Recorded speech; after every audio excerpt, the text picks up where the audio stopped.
साकिब बशीर साहब, ये फरमाइएगा, आज कोई मसरूफियात की उस तरह की कोई अपडेट सामने नहीं आई बुशरा बीबी साहिबा की, और फिर पहले लाहौर, पहले बनी गाला, फिर लाहौर, और उसके बाद फिर पार्टी ने फैसला किया कि उनको KP के ले जाएं। और जैसे नजू साकिब साहब भी कह चुके हैं, राव खालिद साहब भी कह चुके हैं कि तहफ़्फ़ुज़ात शायद वहाँ पर दोबारा गिरफ्तारी हो सकती है। तो अब क्या अमली तौर पर ये जो पाकिस्तान तहरीक इंसाफ की सियासत है, जिसमें ये कहा जा रहा है कि कोई इस वक्त फील्ड में मौजूद नहीं है लीड करने के लिए, तो वो लीड कर सकती हैं? नहीं, वो पॉलिटिकली जब वो लीड करेंगी ऐसा तो कुछ भी नहीं होने वाला, क्योंकि आप देखें कि कल वो अडियाला जेल से जब रिहा हुई तो इवन उनकी कोई तस्वीर भी उस तरह नहीं आई। फिर बनी गाला, फिर लाहौर का प्लान था, फिर पेशावर भी गई तो कोई उस तरह की उनकी तस्वीर वगैरह नहीं आई। तो बज़ाहिर वो लीड तो हमें करती नज़र नहीं आ रही किसी तौर पे भी, लेकिन पीछे रहकर अब वो क्या प्लानिंग करती हैं, क्या उनको हदायत देती हैं, ये एक अलग बात है। जो इमरान खान साहब हैं उनसे मुलाकात उनकी आइंदा वीक 2 केसेस हैं अडियाला जेल में जिनमें वो भी मुलज़िम है, तो इसलिए उनकी मुलाकात जो है वो वहाँ पे होगी। अब वो मुलाकात होगी, फिर वो उनको कोई कम्युनिकेट करेंगे या ये बाहर की सूरत हाल जो है वो अपने तौर पर उनको बताएंगी।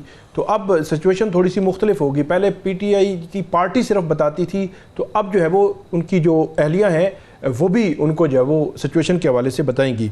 जहाँ तक डील की बात है, वो तो हमारे यहाँ हर दौर में ये रहा है कि इस किस्म की बात होती रही है। बुशरा बीबी को जब 31 जनवरी को गिरफ़्तार किया गया तो रात तकरीबन यही टाइम था, तकरीबन 8 बजे।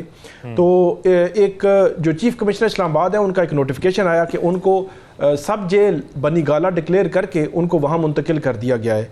और उसके बाद एक बहस शुरू हो गई कि ये डील की गई है और इमरान खान ने डील की है, बुशरा बीबी ने डील की है कि वो जो है वो बड़े सुकून से जो है वो बनी गाला ही रहेंगी और ख़ान भी जो है वो अब आ रहा है बाहर, और इस तरह की बातें शुरू हो गई।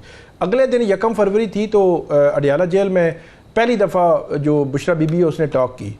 उसने कहा कि पहली बात तो ये है कि मुझे सुबह से शाम तक इन्होंने बिठाए रखा और मुझे बताया ही नहीं कि बनी गाला लेके जा रहे हैं, और मुझे यहाँ से ले गए, बनी गाला हो गया, मुझे पता ही नहीं कि उसको सब जेल करार दे दिया गया है और पता नहीं डील हो गई है ये वो। उसने कहा कि मैं अभी कह रही हूँ कि अभी मुझे लाएँ हैं बनी गाला से, मुझे अडियाला जेल में ही रखें। फिर आखिर में हुआ क्या, जो बनी गाला से अडियाला जेल शिफ्टिंग हुई थी उनकी पटिशन उन्होंने खुद फाइल की बुशरा बीबी ने, जो पटिशन मंजूर हुई और उनकी मंजूरी के बाद उनको बनी गाला से अडियाला शिफ्ट किया गया। और ये 15 केसेस में 13 केसेस में उनको रिलीफ मिला, मतलब वो बरी हुई हैं, और 2 केसेस में उनकी ज़मानत हुई है। अभी जो परसों ज़मानत हुई है उसमें जो प्रोसिक्यूशन है, मतलब हुकूमत, उसने पूरा जोर लगाया FIA ने कि ज़मानत ना हो, मतलब उन्होंने मुखालफत की है और फुल फ्लैज केस लड़ा है। और उस 15 माह में 15 केसेस में 267 डेज जो अब रही हैं वहाँ पे तकरीबन 10 माह। रिसेंट पास्ट की अगर मैं बात करूँ तो ये शरीफ फैमिली, जरदारी फैमिली और इमरान फैमिली की अगर हम कंपैरिजन करें, फरियाल तालपुर साहिबा भी 2-3 माह मेरे ख्याल में रही कि किसी नैब केस में इस तरह उनको गिरफ्तार किया गया था। मरियम नवाज साहिबा एक केस में तकरीबन 2.5 माह और दूसरे केस में तकरीबन 1-1.5 माह, तकरीबन मिला के 3-3.5 माह बनते हैं। तो उस लिहाज से जो फैमिलीज़ हैं, हुक्मरान फैमिलीज़, उस लिहाज से 10 माह जो है वो गुजारे हैं बुशरा बीबी ने। मेरा ख्याल ये है कि बुशरा बीबी ने खातून होने के नाते जो एक समझ आ रही थी बात कि वो उनका सियासत से भी कोई ताल्लुक नहीं है, तो उन्होंने जेल में 10 माह गुजारे हैं और वो जो है वो इमरान खान की कमज़ोरी साबित होंगी, तो वो नहीं हुई। तो मेरा ख्याल है इसका एक डिफरेंट एंगल करने के देखना चाहिए कि डील की बातें करके उस सारे सिनेरियो को पीछे धकेला जा रहा है कि 10 माह एक खातून जो है वह रही है, उसका सियासत के साथ कोई ताल्लुक नहीं, केसेस सही थे गलत उसको साइड पे कर दे। दूसरी जो बात आपने की कि डील के हवाले से कि बाहर रह के क्या कम्युनिकेशन का जरिया बन सकती हैं, बिल्कुल बन सकती हैं। उन्होंने खुद ये बात की थी 1 फरवरी को या 2 फरवरी को वहाँ पे मीडिया से टॉक में कि जब इमरान खान शुरू में गिरफ्तार हुए तो वो अटक जेल में थे, तो उनको ये मैसेज मिला कि इमरान खान अगर 3 साल के लिए खामोश हो जाए तो मामलात सारे सेटल हो जाएंगे। तो ये उन्होंने बात की थी और उसके बाद इमरान खान साहब ने उसकी तस्दीक भी की, मतलब एक मैसेज उनको मिला डील का, और उसके बाद उन्होंने तस्दीक भी की, लेकिन उन्होंने डील जो है वो की नहीं। तो इससे ये आप कह सकते हैं कि वो एक कम्युनिकेशन के लिए एक जरिया बन सकती हैं। साकिब बशीर साहब, अब हमने देखा पिछले हफ्ते के अंदर जो समातें सुप्रीम कोर्ट के अंदर हो रही थी, 2 से 3 मौके ऐसे आए जब जजेस ने ये रिमार्क्स दिए उन केसेस में कि इसमें तो आइन का जिक्र है, तो ये मामला आइनी अदालत को भेज देते हैं, और हमने देखा कि ये 2 से 3 जगह आया।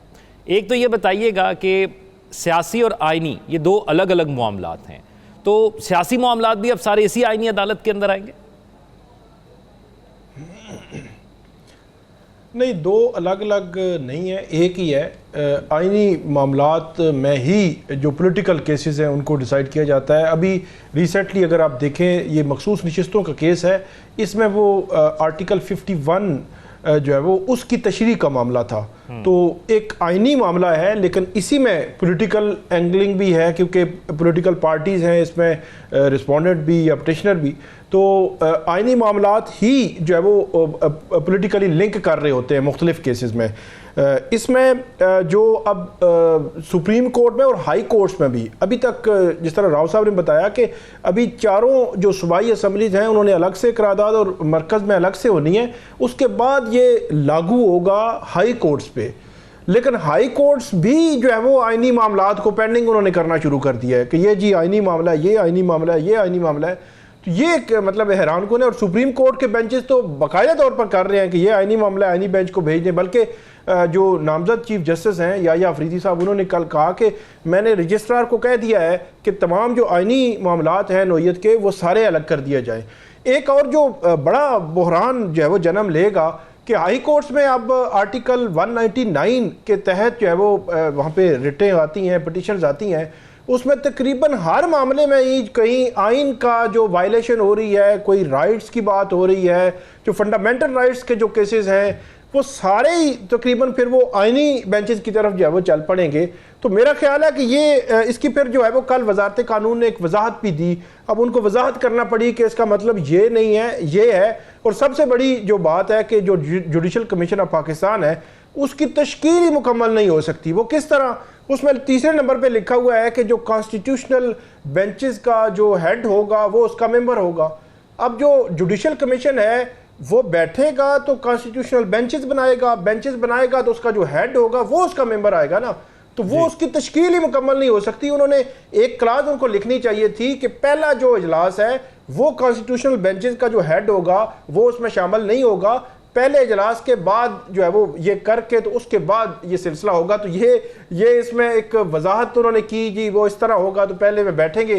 फिर उन्होंने हाई कोर्ट्स की वजाहत की। तो अभी मल्टीपल चीज़ें ऐसी हैं जो मुख्तलिफ जो माहिर कानून है, मेरी उनसे बात हुई तो वो बड़े सवालात उठा रहे हैं कि ये तो एक हो सकता है जो 27वीं तरमीम की एक बात कर रही है ना गवर्नमेंट के, वो अलग से लाएंगे, मुख्तलिफ तरमीम लाएंगे। नहीं, 27वीं तरमीम इसके लिए लाई जा सकती है कि इसमें जो जो फ्लॉज रह गए हैं उनको कवर करने के लिए, कि ये चीज़ें जो है वो क्लैरिटी नहीं है। तो इसलिए अभी बहुत सारे मामलात आने हैं। अभी मखसूस नशिस्तों का जो केस है वो कहाँ जाएगा? अब उसमें क्या है, ये बात हो रही है गवर्नमेंट जो साइड से आ रही है कि जस्टिस अमीनुद्दीन खान जो है वो बन सकते हैं, जो आइनी बेंचेस के सरबराह बन सकते हैं या आइनी बेंचेस में उनको लाया जाएगा। अब जस्टिस अमीनुद्दीन खान वो हैं जिन्होंने कहा कि मखसूस नशिस्तों का जो फैसला है ये गैर आइनी फैसला है, ये जो है वो इलेक्शन कमीशन पर बाइंडिंग ही नहीं है। उसको उन्होंने मतलब ये प्रोवोक किया कि ये ना माने जी इसको। तो वो जो मतलब उनका एक नोट है 2 जजेस का, अब वो आइनी बेंच के सरबराह बनेंगे, फिर वो आइनी बेंच आगे बनाएंगे। अब वो कौन सा होगा? फिर 13 जजेस ने वो केस सुना है, उसको कैसे जो है वो सुना जाएगा? फिर इसी के साथ साथ जो जस्टिस याया अफरीदी हैं वो चीफ जस्टिस जब कल बन जाएंगे तो उनके सामने 3 बड़े चैलेंजेस होंगे। नंबर 1, ये जो आपसे बात की है कि आइनी बेंचेस वाला जो मामला है। नंबर 2, फुल कोर्ट के लिए जो है वो जस्टिस जो चीफ जस्टिस काजी फईसा थे उनको काफ़ी जो है वो खतूत लिखे गए तो फुल कोर्ट करें। तो नंबर 3 ये है कि इन आइनी तरमीम ये चैलेंज हो चुकी हैं। तो ये किस बेंच के सामने जाएंगी? क्योंकि फुल कोर्ट जुडिशल साइड पे हो नहीं सकती। अब जो है वो जिस तरह आइनी बेंचेस का मामला हो गया है, तो वो एक तीसरा चैलेंज होगा कि आइनी तरमीम अगर चैलेंज होती हैं तो वो कहाँ पे जाएंगी, कौन सा बेंच? ये चैलेंज भी इसको किया गया।